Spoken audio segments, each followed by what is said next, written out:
Hello everyone, this is Adam. This is my last video for tonight, where I'm catching up on a project I'm doing for the month of April, National Poetry Month, where I am reading poets who I think should be in the modern poetry canon.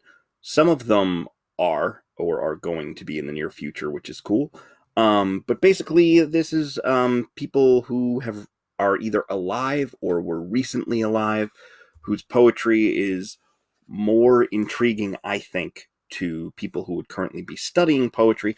I think that we teach poetry incorrectly, and that instead of starting at Gilgamesh and moving forward through time, we should start with what's coming out now, get people engaged with those poets, and then they can work their way backwards through people that influenced those poets and back and back and back and back and back, and then eventually you get to Gilgamesh. Fine. But I'm going to read one of the first modern poets, not modern poets, that's a distinct term which drives me crazy. One of the first living poets that I read, whose work really got me excited about poetry. I used to give out, this book is called Imagine the Angels of Bread by Martín Espada. I would actually give this to people that I met through Slam, and have them read the first poem, which sort of tricked them into thinking oh, this is really spoken word poetry. This is so cool. But as the book goes on, it becomes less that and more poetry of witness. It's an excellent collection.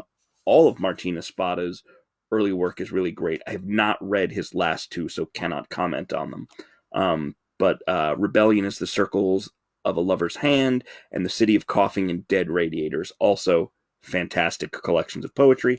But Imagine the Angels of Bread was the first one I read by him, and that's what I'm going to read from tonight.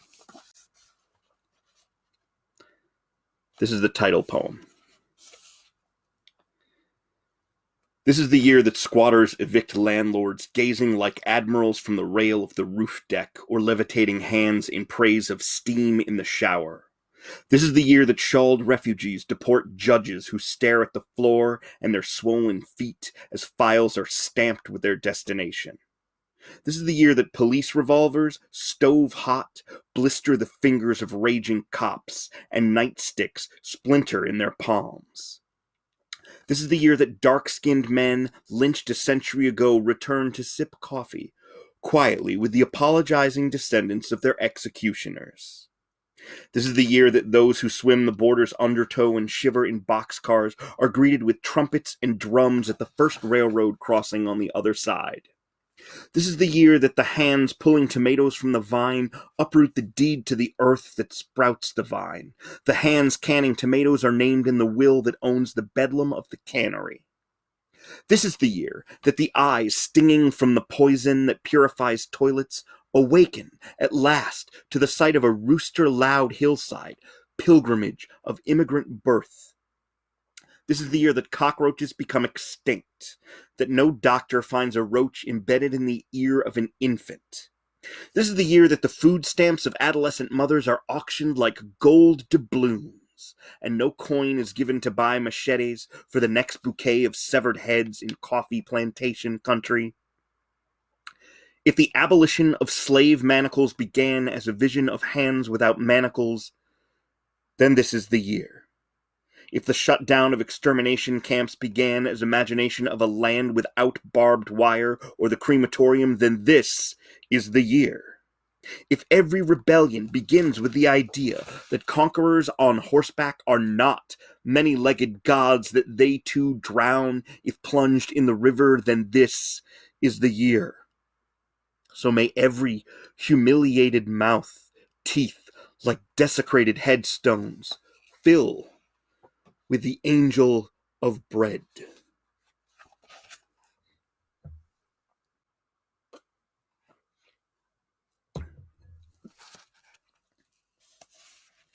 The Owl and the Lightning. No pets in the projects, the lease said, and the contraband salamander shriveled on my pillow overnight.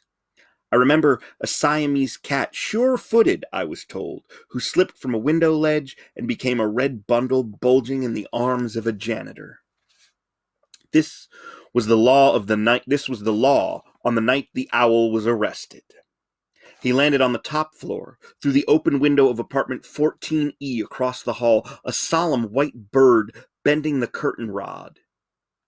In the cackling glow of the television, his head swiveled, his eyes black. The cops were called, and threw a horse blanket over the owl, a bundle kicking. Soon after, lightning jabbed the building.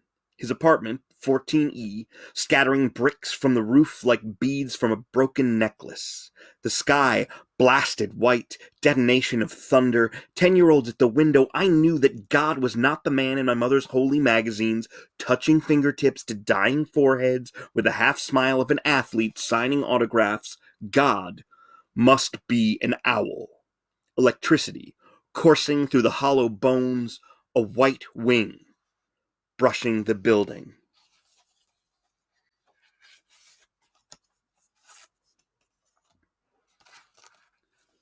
The pinata painted with a face like mine.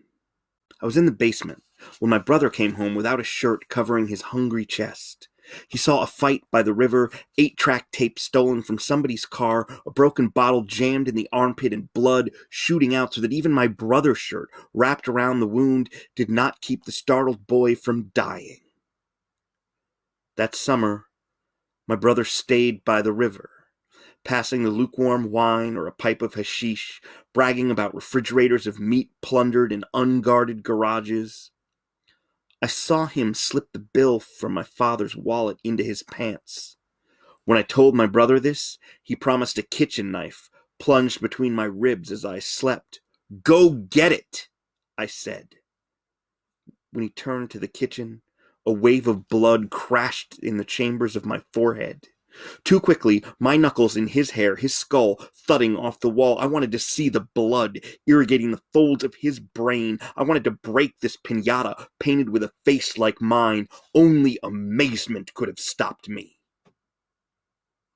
Amazing was the sight of my father's face. He stood before us, a man with hands forbidding as tarantulas, and cried. After 20 years, one brother cannot sleep waiting for the other.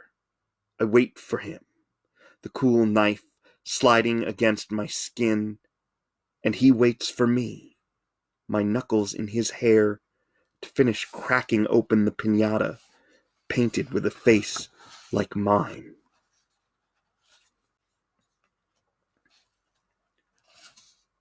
Do not put dead monkeys in the freezer.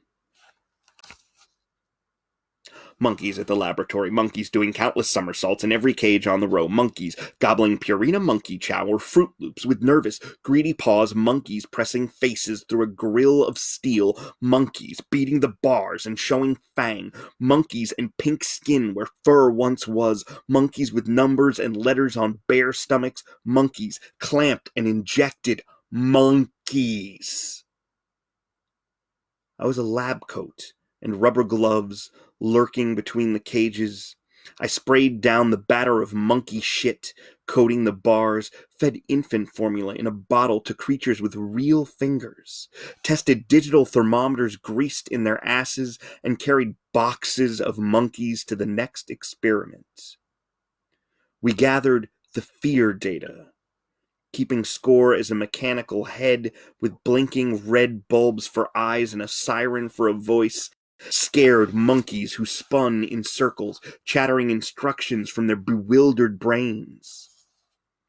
I did not ask for explanations, even when I saw the sign taped to the refrigerator that read, "Do not put in the freezer." I imagined the doctor who ordered the sign, the moment when the freezer door swung open on that other face and his heart muscle chattered like a monkey. So I understood when a monkey leapt from the cage and bit my thumb through the rubber glove, leaving a dollop of blood that gleamed like icing on a cookie. And I understood when one day, the doctor's gone, a monkey outside the bell curve of the fear data shrieked in revolt, charging the red-eyed mechanical head as all the lab coats cheered.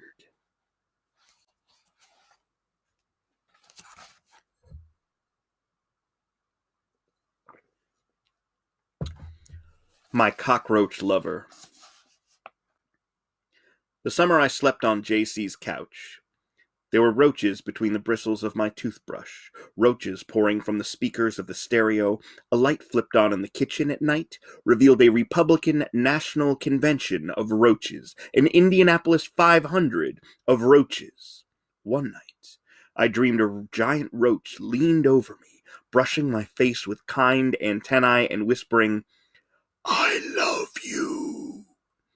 I woke, slapping myself, and watched the darkness for hours because I realized this was a dream.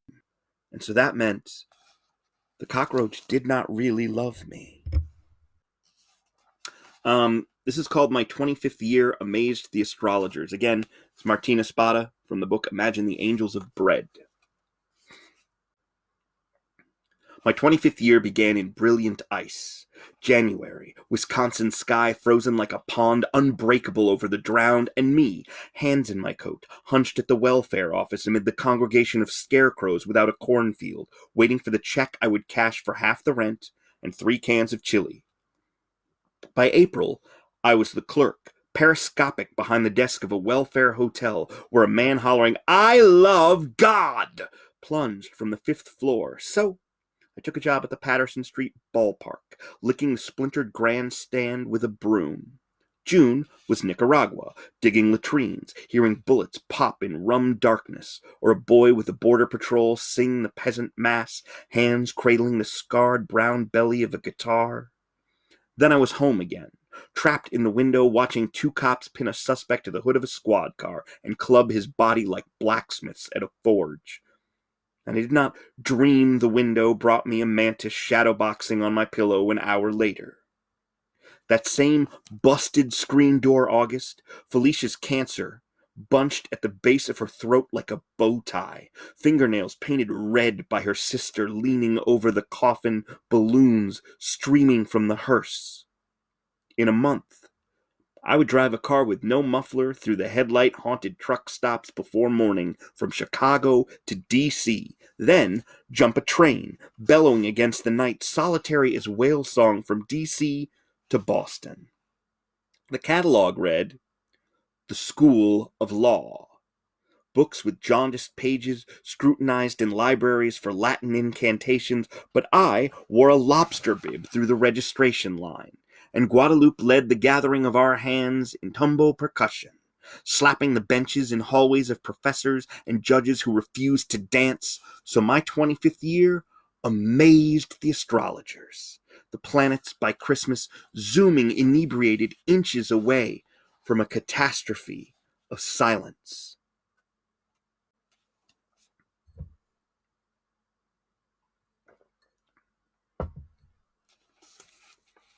The Chair in the Dragon's Mouth.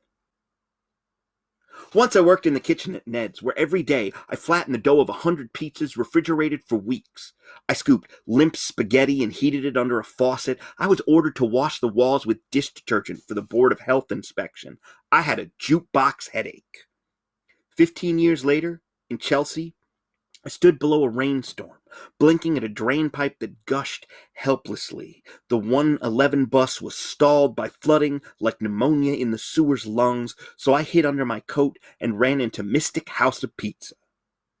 I remember nothing about the woman behind the counter except a blonde ponytail and the glass of water she gave me because I had no money, while her husband rinsed dishes in the sink. Together, we waited till the green awning of the pizza shop stopped dripping. I returned on another day, when the buses could not pass. Dropped off a block away, I winced at kitchen smoke, then saw the yellow warning tape gift-wrapping the street. I stood before Mystic House of Pizza, the burst ceiling dangling its entrails, a chair upside down through the window of jagged glass, jutting like teeth in a dragon's mouth. The neighbors talked about a greasy rag in flames, tossed from the grill to the sink, the fire jumping nimbly to the garbage can, a hazy glow blackening the room. Later, I found a menu from the pizza shop folded in my coat. The wrecking ball pounded down half the buildings on the block. There was rubble, then earth, then the first grass, rumors of a parking lot. With the new seasons, the neighbor stopped repeating her words, what she said to the weary firefighters about her husband. Please don't tell him how it happened. Please don't tell him it was me. Thieves of Light. This one, well, I like all anti-landlord poems. It's one of my favorites. We all knew about Gus, the locksmith, the Edison man, and me. We heard about the welfare hotel where he stacked clothes on the sidewalk for the garbage truck if no rent was paid by Wednesday morning. We heard about the triple deckers where he heaved someone else's chair or television from the third floor and raged like a drunk, blaming his woman till the pleading tenant agreed to leave. There was word he even shot a cop 20 years ago. But the jury knew Gus, too. Studying cuticles or the courtroom clock as the foreman said not guilty. The only constable in Chelsea wore his gun in a shoulder holster, drooped his cigarette at a dangerous angle, yet claimed that Gus could not be found on Broadway to serve a summons in his hand. This is how we knew Gus. Louisa saw the sludge plop from the faucet. The mice, dropping from the ceiling, shook her head and said no rent. Still said no after his fist buckled the bolted door. In the basement, Gus hit switches. The electric arteries in the wall stopped pumping. Stove cold, heat off, light bulbs gray. She lived 3 months in darkness, the wax from her candle spreading over the kitchen table like a calendar of the constant night, sleeping in her coat, a beggar in the underworld kingdom of rodents. When Louisa came to me, a lawyer who knew Spanish, she kept coughing into her fist, apologizing with every cough. So 3 strangers gathered in the hallway. The locksmith kneeled before the knob on the basement door because I asked him to be a burglar today. The Edison man swallowed dryly because I asked him to smuggle electricity today. Forget Gus's promise of crushed fingers. And me, the lawyer, tightly rolling a court order in my hand like a newspaper to swing at flies, so far from the leather-bound books of law school, the treatises of the Constitution of some other country. We worked quickly. Thieves of Light. The door popped open, as in a dream of welcome. Swaying with the locksmith's fingers, the Edison man pressed his palms against the fuse box and awakened the sleeping wires in the walls. I kept watch by the door, then crept upstairs, past Gus's office, where shadows and voices drove the blood in my wrist still faster. I tapped on Louisa's door. I had to see if the light was on. She stared at me, as if the rosary had brought me here with a sudden glow from the ceiling, a stove where rice and beans could simmer, sleep without a coat. I know there were no angels swimming in that dim yellow globe, but there was a light louder than Gus, so much light, I had to close my eyes.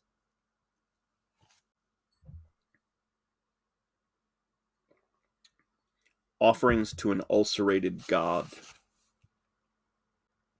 Mrs. Lopez refuses to pay rent, and we want her out, the landlord's lawyer said, tugging at his law school ring. The judge called for an interpreter, but all the interpreters were gone, trafficking in Spanish at the criminal session on the 2nd floor. A volunteer stood up in the gallery. Mrs. Lopez showed the interpreter a poker hand of snapshots. The rat curled in a glue trap next to the refrigerator, the water frozen in the toilet, a door without a doorknob. No rent for this. I know the law and I want to speak, she said to the interpreter. Tell her she has to pay and she has 10 days to get out, the judge commanded. Rose, so the rest of the courtroom rose and left the bench. Suddenly the courtroom clattered with the end of business. The clerk of the court gathered her files and the bailiff went to lunch. Mrs. Lopez stood before the bench, still holding up her fan of snapshots like an offering this ulcerated God refused to taste, while the interpreter felt the burning bubble in his throat as he slowly turned to face her. This is the final poem I'll be reading. Again, this is Martín Espada's Imagine the Angels of Bread. Came out my freshman year in college, maybe? Gonna look at the minutia. Am I imagining that? Yep, freshman year of college-ish, maybe sophomore year. And I'm glad it did. This is called Sing in the Voice of God Even Atheists Can Hear. Now there's a note at the beginning of it. The following poem is based on the experiences of Demetria Martinez, a journalist, poet, and novelist. In December 1987, Ms. Martinez was prosecuted in connection with the Sanctuary Movement, being indicted on charges of conspiring against the United States government to smuggle illegal aliens to the United States, transporting illegal aliens into the United States, and inducing illegal aliens to enter the United States. The charges carried a maximum of 25 years in prison and $1.25 million in fines. Her poetry was used against her as evidence of her involvement. Ms. Martinez was acquitted on First Amendment grounds in August 1988. Sing in the voice of God even atheists can hear. The prosecutor spoke conspiracy, as if Demetria were a mercenary trading in helicopter gunships, not the poet with a reporter's notebook. The prosecutor spoke smuggling, as if 2 pregnant refugees were bundles of heroin, not fleeing a war of slit bellies. The prosecutor spoke illegal aliens as if El Salvador were a planet of brown creatures with antennae, not mestiza women dividing in birth. The prosecutor spoke of conspiracy to smuggle illegal aliens, indicting the poet with a poem, her poem for 2 women of El Salvador traveling with them by way of Juarez, evidence abducted from her desk. So Demetria, accused, stood in the meandering patient line of all the accused of ducking searchlights and gunshots on the border, crossing the river to steal televisions from sleeping suburban dens, accused of mopping in slow, lazy rings, or letting meat burn in the spitting grease, accused of bruising the fruit with bruised hands, picking for so many nickels paid on the bucket, accused of the bristling knives and needles, the slash and puncture of the tattooed arm, accused of leering with an accent at the cheerleaders of private high schools, accused of causing ear infections by jabbering en espagnol at the bar, or pangs in the teeth of those who mispronounce their names, accused of skin so brown their brains must shrink with every promiscuous generation, accused of kissing the welfare check twice a month so the man with a pickup truck paying taxes can never buy a boat, accused of conquering territory in Potter's Field, crowding cemeteries with crosses like commuters on the subway at rush hour. But the dead, those dead exhausted by the drumroll of accusation, heard the indictment of Demetria. They knew she walked at the elbow of pariahs quietly singing Sanctuary, so the dead opened their mouths and began to sing. Not the soprano of choirs glowing white, but the rough-throated song of people at work or pause from work in barrios and fields, the heart attack seamstress, the lettuce picker in pesticide fog, the boy who painted murals before the bullet. In Mexico, her peasant ancestors sang the corrido of Demetria the Renegade to Zapata's troops. In El Salvador, the dead with amputated tongues could suddenly sing, their music floating like steam together. They would sing in the voice of God even atheists can hear, even a jury across the border. And the poet was free. Thanks for joining me tonight for any of these. Did Brian S. Ellis, Patricia Lockwood, and Martín Espada tonight. Again, Imagine the Angels of Bread. This came out on Norton Press. So find a local bookstore, order it from them. You can probably order it from them online. A lot of them do shipping. Otherwise, go to the Norton website, order it from them, have them ship it to you. Do whatever you can to help out small bookstores and publishers right now. Don't order it from Amazon. There's a strike. And also, even when there's not a strike, Amazon's not great. So yeah, thanks for listening tonight. I'll be back tomorrow with probably 1, maybe 2 more poets as I try and catch up for the month of April. Thanks for listening. Bye, everybody.